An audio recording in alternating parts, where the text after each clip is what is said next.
गोपाल और माधव दोनों पड़ोसी थे। दोनों ही गांव में आइसक्रीम का ठेला लगाते थे। गोपाल स्वभाव का बहुत ही सीधा साधा था, जबकि माधव बहुत ही चालाक स्वभाव का था। दोनों रोजाना सुबह आइसक्रीम की फैक्ट्री जाते, आइसक्रीम भर कर बाजार में बेचते और उसमें से जो कमाई होती वो किराया देकर बाकी बचे हुए पैसों से दोनों के घर का गुजारा चलता था। क्या हुआ माधव, आज आइसक्रीम फैक्ट्री नहीं चल रहा है? माल नहीं लाना क्या?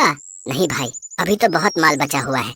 पहले कुछ दिन ये वाली आइसक्रीम तो बेच लूं, तुम ले जाओ अगर तुम्हारी खत्म हो गई है तो।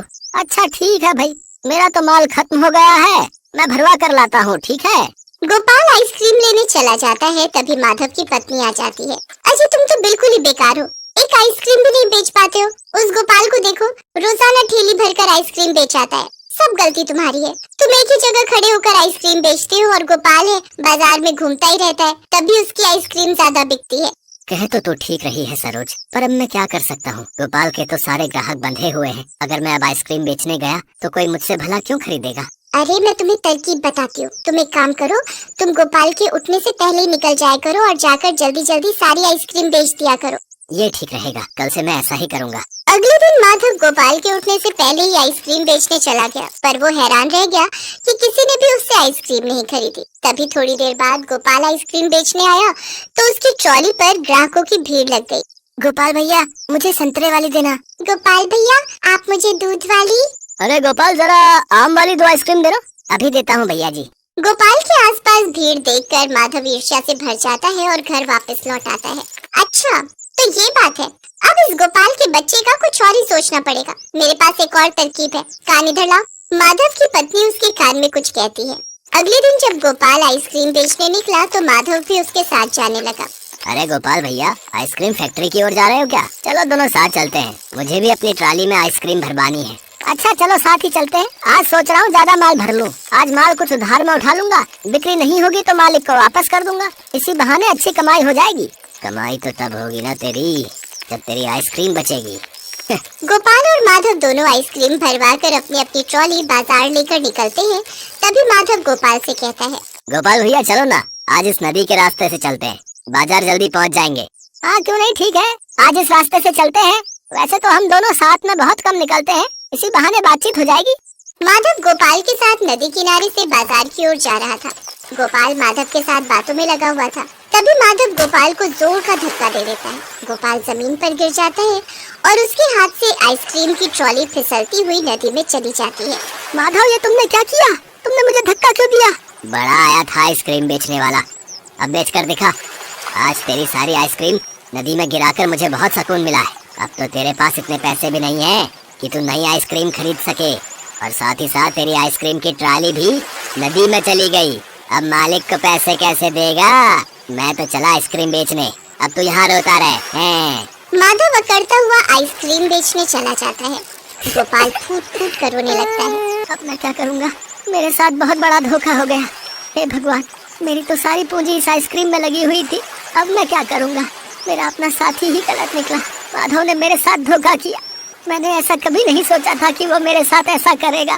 गोपाल लगातार रोए ही जा रहा था। रोने के कारण उसके आंसू नदी में गिर रहे थे। अचानक नदी में से एक देव प्रकट होते हैं। गोपाल उन्हें देखकर हैरान रह जाता है। तुम कौन हो और क्यों रो रहे हो? मेरे दोस्त ने मेरी सारी आइसक्रीम की ट्राली इस नदी में गिरा दी। गोपाल नदी के देव को सारी बात बताता है। मैं इस नदी का देव हूँ। तुम्हारे मित्र ने तुम्हारे साथ बहुत गलत किया है।